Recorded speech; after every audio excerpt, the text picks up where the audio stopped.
What if I told you that your freedom is just an illusion?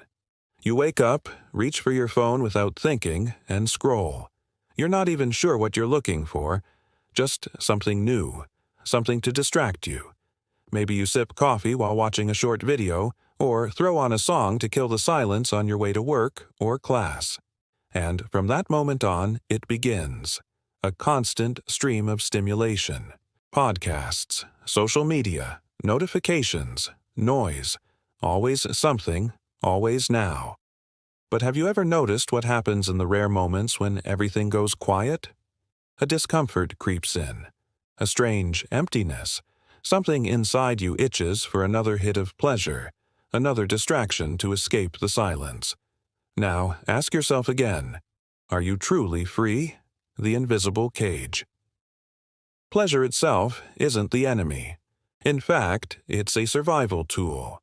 Our brain, Yi's way of nudging us toward things that keep us alive.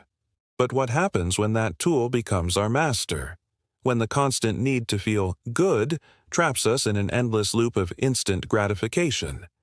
Nearly a century ago, Aldous Huxley saw this coming. While George Orwell warned of a future ruled by force and surveillance in 1984, Huxley imagined something more subtle, and perhaps even more terrifying. A world where no one needed to be forced to obey, because they were too entertained to even think of rebellion. A society where people didn't need chains because they loved their servitude. Look around. Isn't that the world we're living in?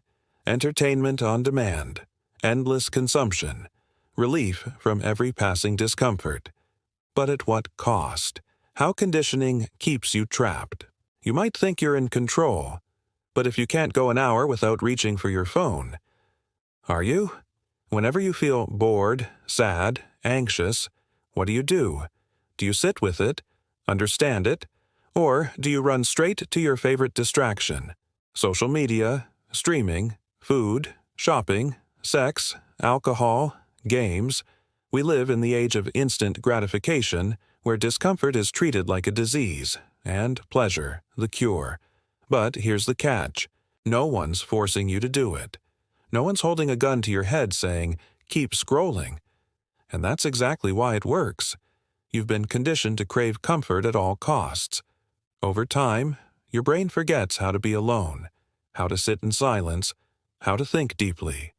And without realizing it, you become what Huxley feared most, a happy prisoner.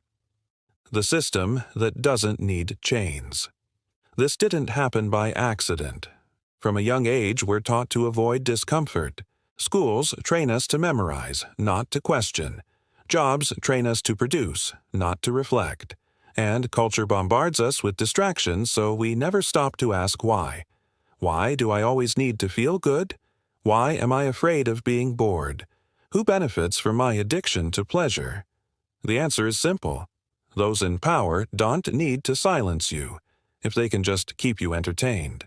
In Brave New World, Huxley described a society where people were conditioned from birth to reject anything uncomfortable.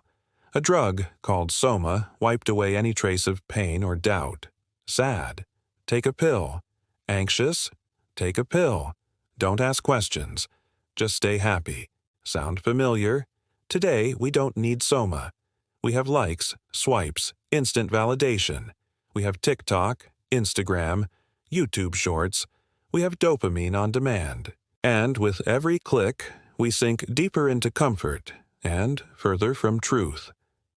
Why pain is essential for freedom. Now imagine a world where no one suffers. No sadness, no fear, no struggle. Sounds like paradise, right? But look closer. What happens to people who never face difficulty, who are protected from every discomfort? They become fragile. Huxley knew this. In his Dystopia, constant pleasure made people weak. They couldn't tolerate pain, frustration, or even their own thoughts.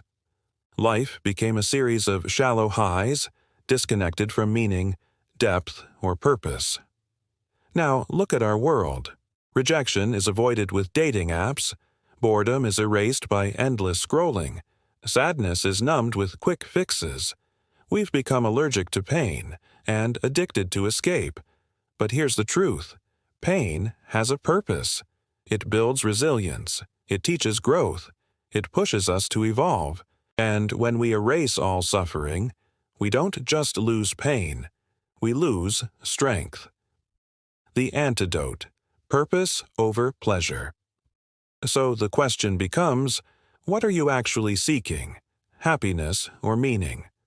Modern life tells you that happiness is the goal. But what does it offer you? Cheap dopamine, disposable highs, likes, shopping, junk food, binging, pleasure that fades the moment it arrives, leaving you emptier than before.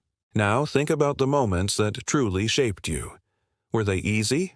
Or were they filled with effort, struggle, even pain?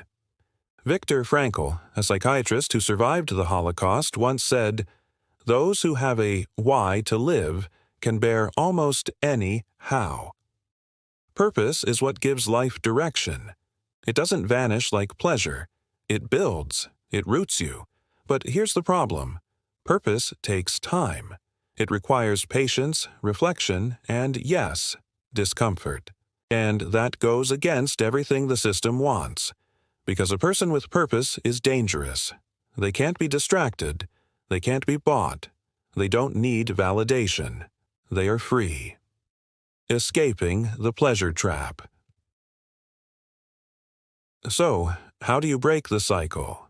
How do you reclaim control in a world built to keep you addicted? Step 1. Limit your exposure to mindless pleasure. Not forever, but strategically. Cut back on social media. Skip the junk food. Turn off the noise. When you do, your brain begins to reset. You start to appreciate the simple again. Step 2. Rebuild your tolerance for discomfort. Be okay with silence. Be okay with being alone. Let boredom sit beside you without rushing to escape it.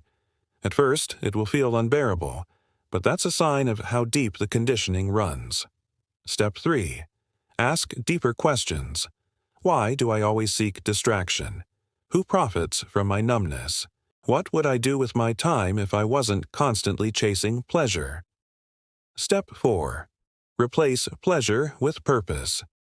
Find something meaningful to pursue, something that demands effort, that challenges you, that grounds you, because only purpose can fill the space that pleasure never will. If you've made it this far, something inside you is already changing. You've seen the trap.